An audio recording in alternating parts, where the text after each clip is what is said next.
Hello everyone! As I'm sure you saw in the title of the video, I'm going to be making a plush of Luffy from One Piece. One Piece is one of my all-time favorite animes, so I've really been looking forward to making myself a whole set of plushes. I drew this to give myself an idea of what he would look like. The pattern I'll be using from now on is from Dolphin Wing.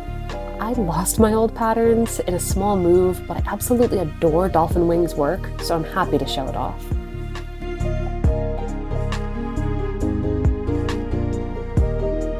Now let's move right along to work. I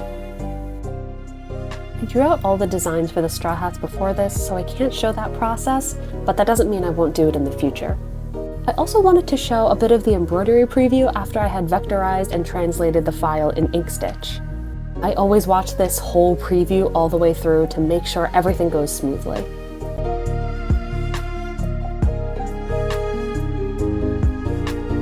While the face and chest embroider, I like to start working on the other parts of the body to make use of that time. I lay everything out to make sure I've cut out all the necessary pieces.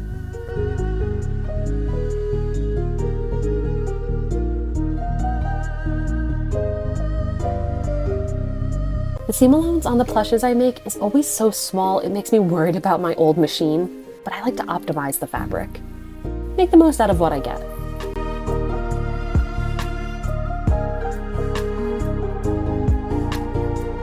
Once the face and chest are done embroidering, I sew the appropriate pieces to those as well.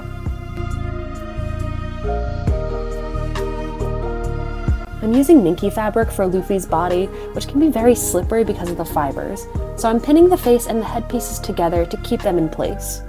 I don't use pins often because, again, the pieces I sew are relatively small, so I don't want to put too many pins in and risk them getting stuck in my sewing machine. With all the parts sewn, I can start stuffing his squishy little body. I take small pieces of stuffing at a time and work them in carefully so they don't clump and make the body look odd. Not that it would be that abnormal for Luffy's body to have odd shapes. I sew the stuffed legs and arms to the unstuffed torso using a ladder stitch. With the limbs on, it'll keep all of the torso stuffing from coming out of the holes.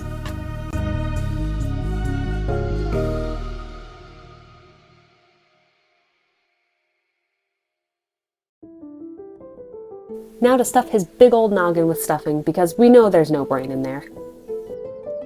I then use the same ladder stitch to attach the head to the body, pulling the strings taut as I go.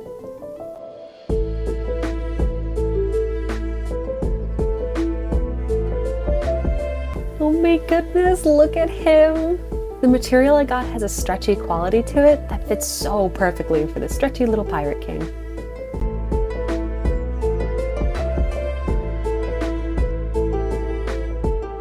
I like to put blushing on before I attach the hair because it adds an extra little cuteness to any of my plushes. I carefully use a Q-tip and chalk pastels to give him rosy little cheeks. But be careful, the chalk pastel will stain fabric, so if you put too much on, you won't be able to remove it.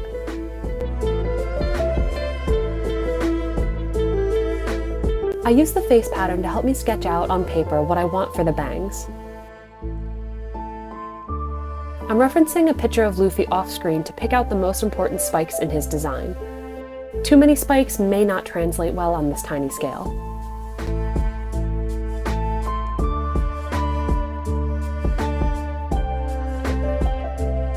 When the piece is cut out, I hold it up to him to see how it looks.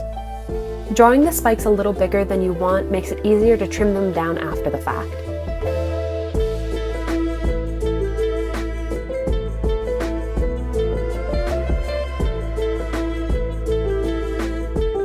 Some silly little transition turns these pattern pieces into cut fabric of the bangs and back of the hair.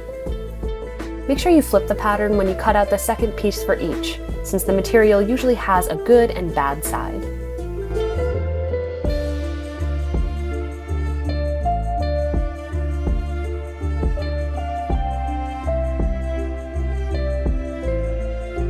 I'm using pins to keep the hair in place so I can make sure I like how it looks before gluing them on. This way, I can adjust without ripping them off of the plush and risk showing glue, or worse, damaging the plush. This also keeps the pieces from moving out of place when I start to actually hot glue them on. You could sew these pieces on, but I'm impatient. Also, if it wasn't clear by this point, I'll be doing time skip Luffy and all the rest of the Straw Hats. There is at least one character that we don't get to see in the time skip that I would like to make, so that'll be the only exception. Now that he is no longer bald, it's time to move on to his clothes. I once again used the original pattern to give me a general shape for the clothes. Since the plush is 3D and stuffed, I give myself a little extra seam allowance. I measured out Luffy's legs to give me a general idea for the pants panels. Pants aren't easy to make on a human scale, let alone a plush scale. And it certainly makes it harder when you're using a tape measure for your straight lines. I cut the pieces out of cotton fabric in the appropriate colors and used some more transition magic to sew them together. I also had this white craft fur that was pretty good for Luffy's pants.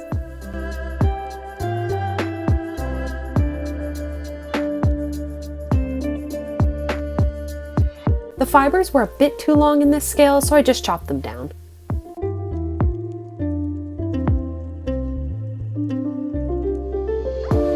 Since cotton tends to fray, I seal all of the edges up. I definitely prefer this to hemming. Then it's on to one of the most important pieces, the straw hat. I was apparently feeling bold that day because I traced the brim of the hat onto a material I know bleeds with Sharpie marker.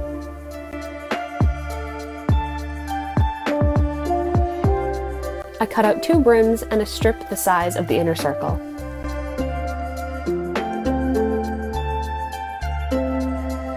I used the circle I cut out of the brim to give me a general idea for how big the top of the hat should be, and cut that out as well. And this is the result. I'll admit I was feeling a bit lazy and used a fabric I knew would heat seal, and it bit me in the end. That crinkly look is from the fire melting part of the hat, but it sort of feels like it fits, so I rolled with it. These odd little shapes make up Luffy's chaotic sandals that I just use hot glue to put together. With a yellow ribbon tied around his waist for a sash, I can officially call the Pirate King complete.